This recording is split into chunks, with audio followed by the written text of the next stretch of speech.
This war is not being fought where you think it is. It's not just the missile strikes or drones crossing borders. Because before any strike happens, someone already knows where the target is. Who will be there? When will they arrive? And so, this is no longer the war of firepower. This is a war of intelligence. And so, welcome back to another episode of Bridging Perspectives with Danya Rana, where today we will be talking about the joint operations of Israel and the US in taking out leaders of the Iranian government. How it was not a simple act of taking out someone, but a very calculated and precise attack on the leaders of a government. Introduction to the US Israel intelligence war. What we are witnessing between US, Israel, and Iran is not just a direct military confrontation, it's an intelligence operation at scale. Because operations like these don't happen overnight. They require access, agents on ground, signals which are being intercepted, movements being tracked, where leadership gathers, at what time do they arrive, and how long they stay in that place. And so this suggests something deeper. Long-term infiltration, data accumulation, and pattern recognition. And so this is not about reacting to these events.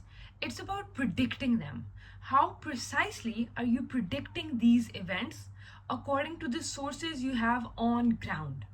And when you can predict, you don't just respond, you control the outcome. Decapitating Iran's leadership.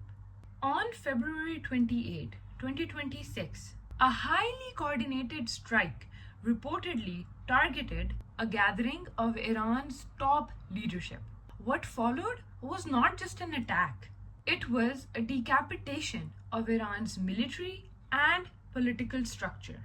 Among those reported killed were Ayatollah Ali Khamenei, Iran's supreme leader, Ali Larijani, Secretary of the Supreme National Security Council, Ali Shamkhani, senior advisor to Khamenei and a key figure in security and nuclear policy, Aziz Nasirzadeh, Iran's defense minister and senior Air Force officer, and Abdul Rahim Mousavi, chief of staff of Iran's armed forces.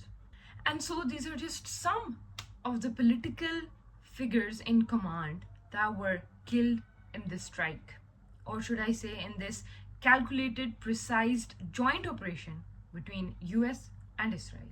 And beyond these high-profile figures, multiple senior commanders from the Revolutionary Guards, the regular army, and intelligence services were also reported killed, all in a single high-precise operation. This was not random, and this was not calculated. The scale and accuracy of this operation only suggest one thing: to completely dismantle Iran's leadership in one precise attack. The turning point where intelligence met diplomacy. But in the middle of all of this escalating, another layer of strategy emerged. As mediation efforts began to take shape involving the Islamic Republic of Pakistan, a critical decision was made behind the scenes. Iran's Foreign Minister Abbas Araghchi and Parliament Speaker Mohammad Ghalbaf were actually reportedly on Israel's hit list. Two key political figures and two individuals central to any possible opportunity of negotiation. But did you know that they were removed from Israel's hit list? But why? Because Pakistan conveyed a very clear message to the United States that if these figures were eliminated, there would be no one left in Iran for you to negotiate with. And so the result of that, Iran could completely fall under the control of the IRGC command, which means escalation would be inevitable, not controlled, not reversible. And so this was not just about the targets, this was actually about preserving a pathway to de-escalation of this conflict.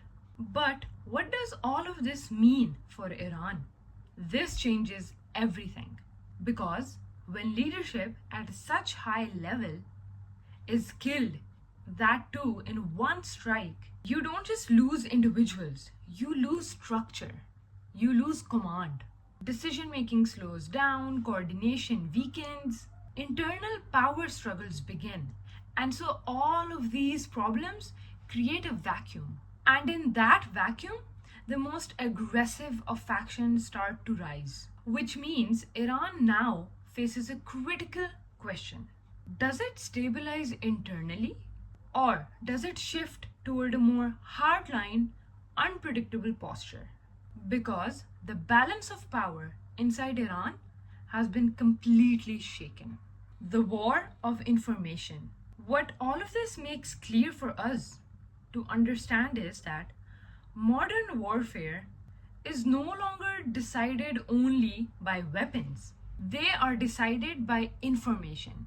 Because missiles need coordinates, drones need targets, operations need timing, and all of this comes only from one thing: intelligence. The side that sees first acts first, and the side that acts first often wins.